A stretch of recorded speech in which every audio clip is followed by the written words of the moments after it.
everybody, today is Wednesday the 3rd of March and welcome to your topic lesson.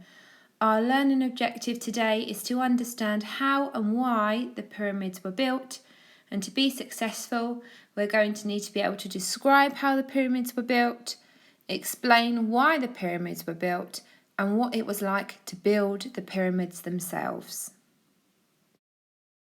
The Egyptian pyramids are stone structures mostly built as tombs for Egyptian kings, pharaohs.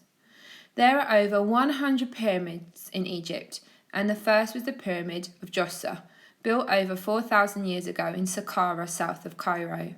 It was designed by the architect Imhotep and built during the 3rd dynasty. This is thought to be the oldest monumental structure in the world made from cut stone. The most famous pyramids are those in Giza. It's not known how many men it took to build a pyramid, but the estimates are anything from 2,000 to 100,000. Pyramid building would happen when the Nile was in flood. It was impossible to farm the land during this time, so many more men were available to work. The Pyramid of Khufu, sometimes called the Great Pyramid of Giza, is the largest of all the Egyptian pyramids. It's one of the 7 wonders of the ancient world and is the only one still standing. It was built over 4,500 years ago, and this pyramid was the tallest man-made structure in the world until the 1300s. Now I'm going to share some videos with you. Whilst you watch them, I would like you to think about, or you can write notes, about what the surroundings and the weather was like when building the pyramids. How was it built? Why were they built? Who was it built for?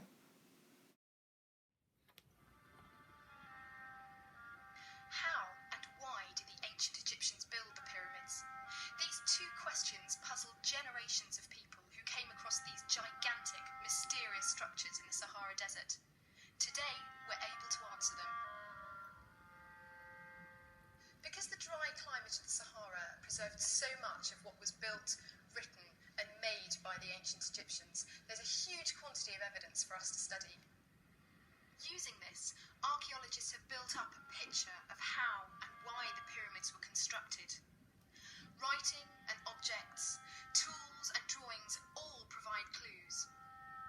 We've put all the clues together to create the story of one person.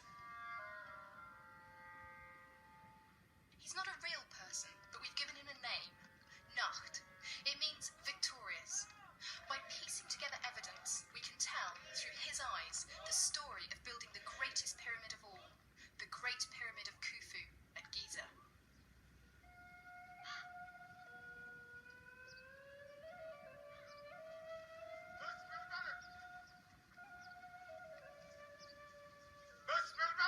In the name of the king.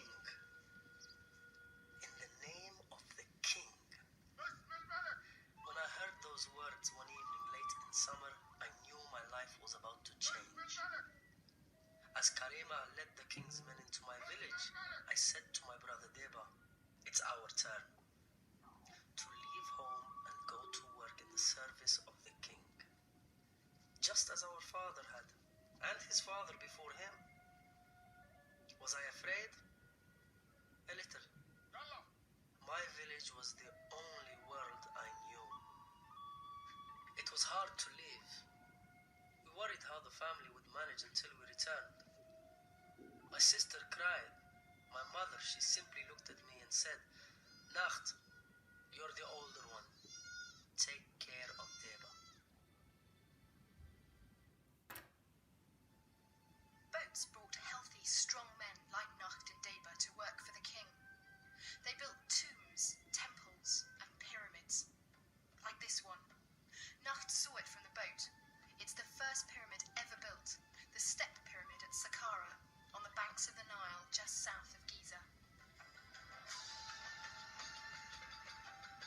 Soon after we saw the great stone steps, we began to see boats, and more boats, and even more. I didn't think there were that many on the whole river. They were filled to overflowing with cattle and goats, pots, timber, and stone. Then, on the riverbank, we could see a busy settlement. This is it, I said to David. This is where we are going.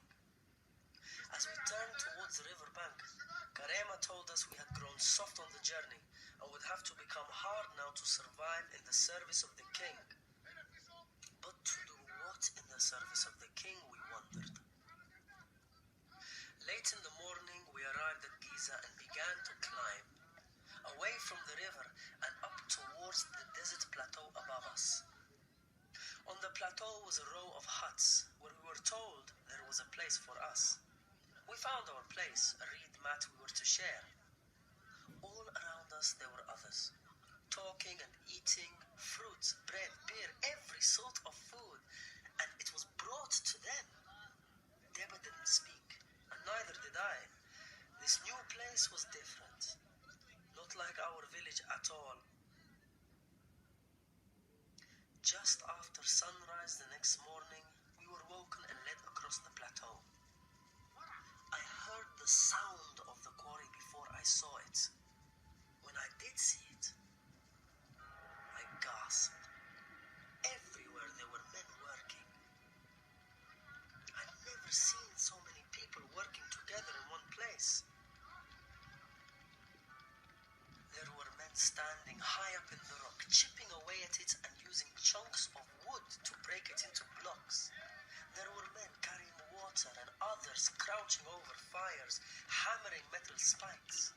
There were groups of men hauling the great stone blocks cut from the rock on wooden sleds. And the noise.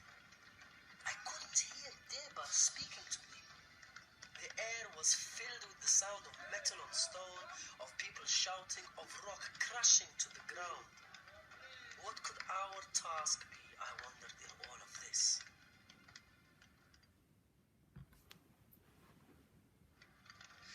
We were told to fill pots with water and report to a gang of stone haulers.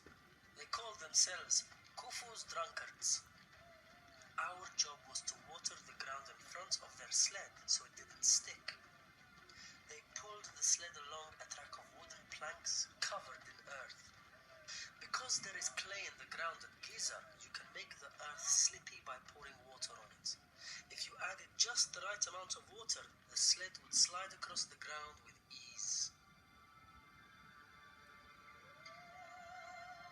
So our life in the quarry began, and so it continued.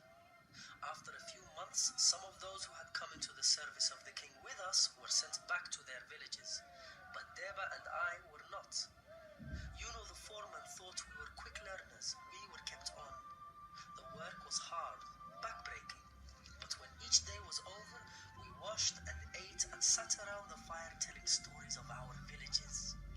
We missed home and often talked about our families, but with Deba beside me, I was never lonely.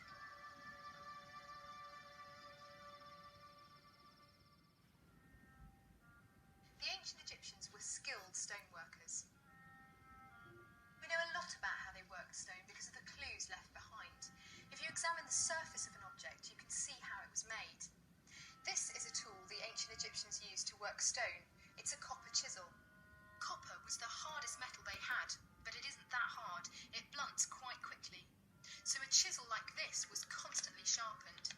It was heated up in a fire and the tip was hammered sharp again. That's what Nuh saw people doing in the quarry. We know how an ancient Egyptian quarry worked because abandoned quarries have been excavated. When archaeologists excavated this site, they found stones that had been used as hammers. By studying these and marks left in the rock, they worked out how the stone was cut. It must have been a year later when our life in the quarry changed. We were called one day by the foreman. He said we were to report for a new job, then led us across to the ramp which rose out of the quarry. Walking up it, we saw clearly for the first time what the huge stone blocks we hauled from the quarry were being used to build. We saw the pyramid.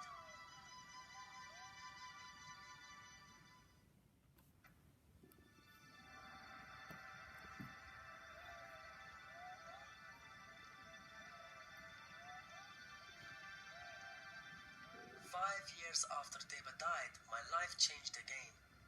I became a master stone mover. It was my job to guide into position the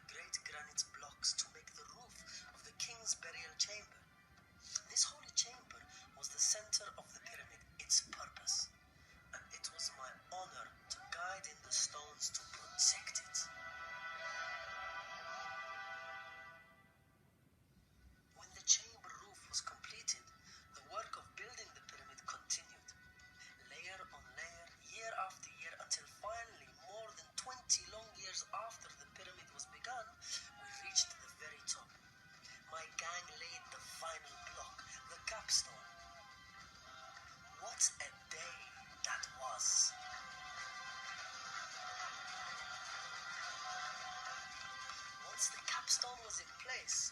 The outside stones were carved into a smooth slope down each face of the pyramid, and our job was over. The Great Pyramid of Khufu was complete. For your independent task today, you are going to imagine that you are an Egyptian worker working on the Great Pyramid of Khufu in Giza. You are going to write an account to describe how the pyramids were built over the many years. Now, your account needs to be written in first person, so you need to be including I in your writing. We'd also like you to describe what the surroundings and the weather was like. Remember that the Great Pyramid was built in the Sahara Desert. It's very, very hot, very back-breaking, sweaty work. You need to include how you built it, what was your job, how you felt throughout the stages of building, and why and who the pyramid was built for. You can publish your piece of writing on this papyrus paper. If you have access to a printer, it was attached to the daily email. Or you can use the papyrus paper as a template to help you create your own. Here is my example of an account by a worker on one of the pyramids. Now, I have chosen to be Nut, the master stone builder who we learnt about in the video. That's perfectly fine for you to do, or you can create your own worker with his own name. Pause the video now to read my account. Now, I've highlighted some of the things that we need to make sure we include in our account. Now, highlighted in orange, I have highlighted the pronoun that you need to use when writing your account, and it's in first person. So I have I and us. You could also use we if you're talking about a group of workers. In green, I have highlighted my fronted adverbial, and I've used the skills that I've learnt on Monday and included that in my writing. In red, I have highlighted my expanded noun phrases. I've got burning hot sun, fertile, beautiful river Nile, huge glistening blocks. And in purple, I've highlighted my single adjectives. Now, it'd be really great if you could use some expanded noun phrases, fronted adverbials and adjectives in your writing to really up-level your account. I have also put my account into paragraphs, and I've focused on each one of the points from the slide before that I knew I needed to focus on. Why and who it was built for, how I felt, how it was built, what the surroundings and the weather was like. To extend yourself today, the plenary for our topic lesson is for you to tell me 3 facts that you've learnt about the building of the pyramids that you didn't know before today. And please remember to share your fantastic account with your teachers. We love to see them. Well done for working so hard today, guys. Fantastic job.